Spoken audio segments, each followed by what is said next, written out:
BBC বাংলার সান্ধ্য অধিবেশন প্রবাহতে আপনাদের স্বাগত। আজ আপনাদের সাথে লন্ডন স্টুডিও থেকে আছি মানসী বড়ুয়া।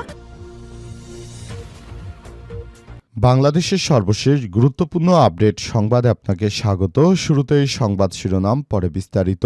প্রথমেই জানাবো আমাদের হাতে থাকা সর্বশেষ গুরুত্বপূর্ণ সবথেকে নির্বাচনের তাজা আপডেট সংবাদ। বিএনপি ৪৯ জন ঋণখেলাপিকে মনোনয়ন দিয়েছে বললেন জামাতের আমির। বাংলাদেশ জামাত ইসলামের আমির ডক্টর শফিকুর রহমান বলেছেন, বিএনপির যাদেরকে মনোনয়ন দেওয়া হয়েছে তাদের মধ্যে ৬০% ঋণখেলাপি, অর্থাৎ এরা ব্যাংক থেকে কোটি কোটি টাকা নিয়ে সেই টাকার ফেরত দেয়নি। বিএনপির কাছে সরকারে পাওনা ১৯,০০০ কোটি টাকা, এই টাকাগুলো তারা ব্যাংক থেকে নিয়ে তারপর বিদেশে পাচার করেছে। এর ফলে বাংলাদেশে জিনিসপত্রের দাম এত পরিমাণ বৃদ্ধি পেয়েছে। এবারের নির্বাচনে আমাদের অঙ্গীকার দুর্নীতিমুক্ত বাংলাদেশ গড়ে তুলব। বিএনপি পরপর ৪ বার দুর্নীতিতে বাংলাদেশকে চ্যাম্পিয়ন করেছিল বলে জানান তিনি। এরপর জানাবো জামাত আমিরের এক্স অ্যাকাউন্ট হ্যাক, বঙ্গভবনের কর্মকর্তা গ্রেপ্তার। জামাত ইসলামের আমির ডক্টর শফিকুর রহমানের এক্স সাবেক টুইটার অ্যাকাউন্ট হ্যাকের ঘটনায় বঙ্গভবনের সহকারী প্রোগ্রামার মোহাম্মদ সরোয়ার আলমকে গ্রেপ্তার করেছে ঢাকা মহানগর গোয়েন্দা পুলিশ ডিবি। তার আইডি হ্যাক করে তার আইডি থেকে পোস্ট করা হয়েছিল নারীদের নিয়ে কুরুচিপূর্ণ একটি পোস্ট। সেটাকে লক্ষ্য করে বিএনপি জামাত ইসলামের আমিরের বিরুদ্ধে ঝাড়ু মিছিল দেয়।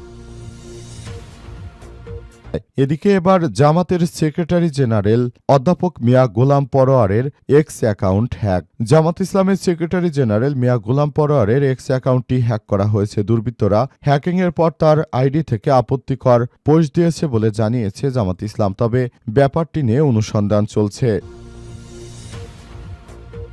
জানাবো জামাতকে ক্ষমতা আসতে দেয়া হবে না বললেন বিএনপি নেতা আব্দুল্লাহ আওয়াল মিন্টু। ফেনী ৩ আসনে বিএনপির প্রার্থী এবং দলের ভাইস চেয়ারম্যান দ্বৈত নাগরিকত্ব থাকার অভিযোগ এবং বিদেশে টাকা পাচারকারী বিএনপির আব্দুল্লাহ আল মিন্টু বলেছেন, জামাত ইসলাম হচ্ছে মুনাফেকদের দল। এই মুনাফেকদের কোনোদিন বাংলাদেশের ক্ষমতায় আসতে দেব না। এবং সর্বশেষ জানাবো উত্তেজনা চরমে, বিমানবাহী রণতরীর কাছে ইরানের ড্রোন ভূপাতিত করল যুক্তরাষ্ট্র। মধ্যপ্রাচ্যে উত্তেজনার মধ্যে আরব সাগরে মার্কিন নৌবহরের কাছে একটি ইরানি ড্রোন ভূপাতিত করেছে মার্কিন যুক্তরাষ্ট্র। ড্রোনটি ভূপাতিত করার পর নতুন করে দুই দেশের মধ্যে উত্তেজনা শুরু হয়েছে। নতুন করে আবার দেখা দিয়েছে সমস্যা। এই ঘটনায় এখন পরিস্থিতি থমথমে অবস্থা বিরাজ করছে। অনেকেই বলছে এখন বড় ধরনের সংঘাত লেগে যেতে পারে। দর্শক, এতক্ষণ শুনছিলেন সংবাদ শিরোনাম, এবারে বিস্তারিত। তবে তার আগে বন্ধুরা অনুরোধ থাকবে এই সংবাদটিতে একটি লাইক দিন। এই চ্যানেলে আপনি নতুন হয়ে থাকলে আমাদের সংবাদটি দেখতে দেখতে চ্যানেলটি সাবস্ক্রাইব করে রাখুন। কমেন্ট করে বন্ধুরা আপনার মূল্যবান মতামত জানিয়ে দিন আপনি বিশ্বের কোন দেশ থেকে বা বাংলাদেশের কোন স্থান থেকে আমাদের সংবাদটি দেখছেন এবং শুনছেন। আর বন্ধুরা, সংবাদটি আপনার সোশ্যাল মিডিয়া ফেসবুকে শেয়ার করে বন্ধুদেরও দেখার সুযোগ করে দিন। আগামী জাতীয় সংসদ নির্বাচনে আপনি কোন দলকে সমর্থন করেন কমেন্ট করে জানিয়ে দিন। এবারে বিস্তারিত। বিএনপি ৪৯ জন ঋণখেলাপিকে মনোনয়ন দিয়েছে বললেন জামাতের আমির। বাংলাদেশ জামাত ইসলামের আমির ডক্টর শফিকুর রহমান বলেছেন, বিএনপি ক্ষমতায় যাওয়ার আগে তারা ৪৯ জন ঋণখেলাপিকে মনোনয়ন দিয়েছে। আগে তাদের বাদ দিন, দুর্নীতিবাজদের বগলের তলায় রেখে দুর্নীতিমুক্ত করা যায় না।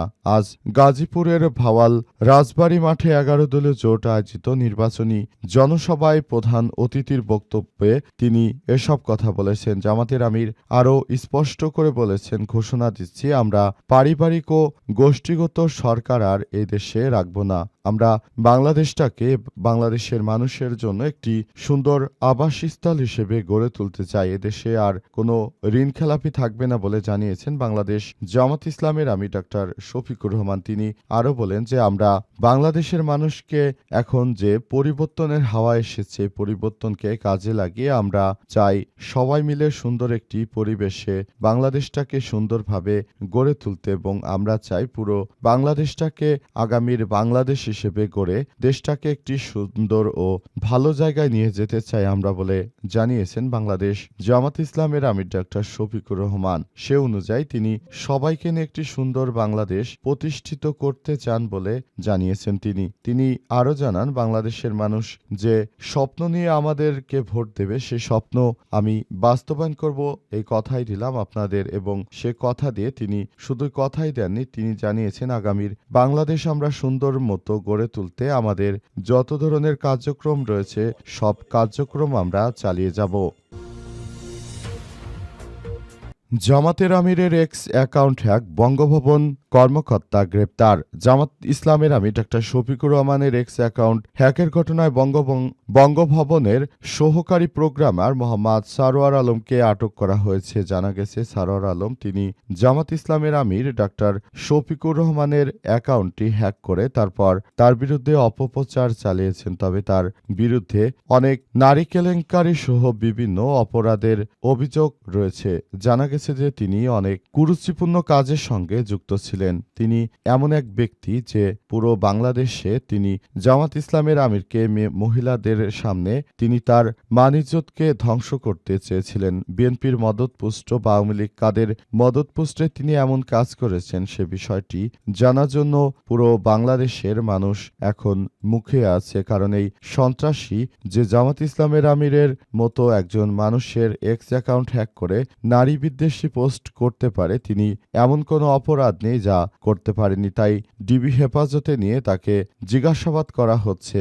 আশা করা হচ্ছে তার মূল উদ্দেশ্য কি সেটি বেরিয়ে আসবে। গতকাল জামাত ইসলামের প্রতিনিধি দল সেখানে এসে তারপর সেখান থেকে মূলত এই বিষয়গুলোকে সামনে আনার চেষ্টা করেন এবং শেষ পর্যন্ত আসলে বিষয়টি সেভাবেই সামনে আসে এবং সে অনুযায়ী সবাই মিলে কাজ করা হচ্ছে। পুরো বাংলাদেশের মানুষ এখন সেদিকেই তাকিয়ে আছে। আশা করা হচ্ছে যে সবকিছু সুন্দর পরিবেশের মধ্য দিয়ে ঘটবে এবং সে অনুযায়ী কাজ করা হবে বলে বলা হচ্ছে। এবার জামাতের সেক্রেটারি জেনারেলের এক্স অ্যাকাউন্ট হ্যাক। জামাত ইসলামের সেক্রেটারি জেনারেল মিয়া গোলাম পরোয়ারের এক্স অ্যাকাউন্ট হ্যাক করা হয়েছে।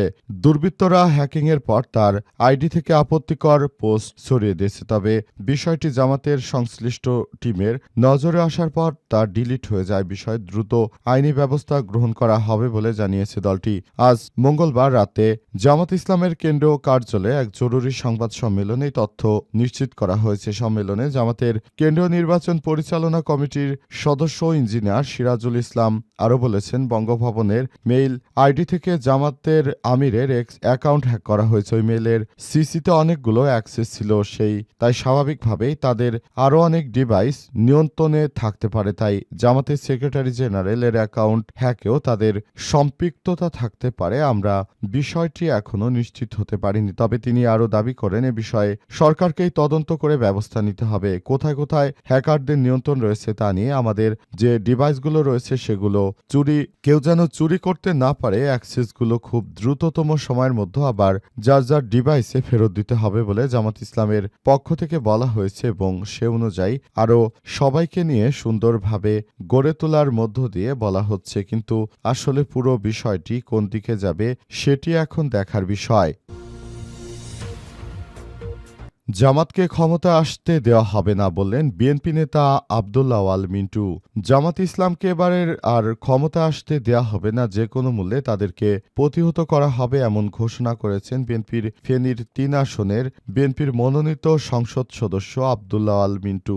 তিনি বিএনপির ভাইস চেয়ারম্যান হিসেবে কাজ করেছেন। তিনি জানান, আব্দুল্লাহ আল মিন্টুর মতো এক ব্যক্তি তিনি জানান যে জামাতকে ক্ষমতা আসতে দেওয়া হবে না। অথচ আব্দুল্লাহ আল মিন্টু তিনি একজন বিদেশে টাকা পাচারকারী এবং ব্যাংকের ঋণখেলাপি। তার রয়েছে দ্বৈত নাগরিকত্ব। তার মতো একজন ব্যক্তি কিভাবে জামাতকে বাধা দিবে? কারণ তিনি একটি আসনের এমপি প্রার্থী সর্বোচ্চ নির্বাচিত হবেন। তার সঙ্গে এর আগে হাসনাত আব্দুল্লাহর কথা কাটাকাটি হয়, যেখানে তিনি বাংলাদেশের সাধারণ নাগরিককে ব্লাডি সিটিজেন অর্থাৎ একটি গালিগালাজ করেছেন আমাদের সাধারণ জনতাকে, তারপরও তার মতো ব্যক্তিকে কারা ভোট দেবে সেটি এখন দেখার বিষয়। সারা বাংলাদেশের মানুষ এখন মুখিয়ে আছে 12 তারিখের নির্বাচনে সবাইকে এখনই সিদ্ধান্ত গ্রহণ করতে হবে কাকে ভোট দেবে। তারা কি বিএনপির আদর্শে বিশ্বাসী নাকি জামাত ইসলামের আদর্শে বিশ্বাসী, এবং জামাত ইসলামের নেতাকর্মীদেরকে নিয়ে তারা যে কর্মকাণ্ড শুরু করেছে আদতে তারা সফল হতে পারবে কিনা সেটি এখন দেখার বিষয়। কারণ বিএনপির এই ধরনের কর্মকাণ্ড দেশের জনগণ সমর্থন করে না।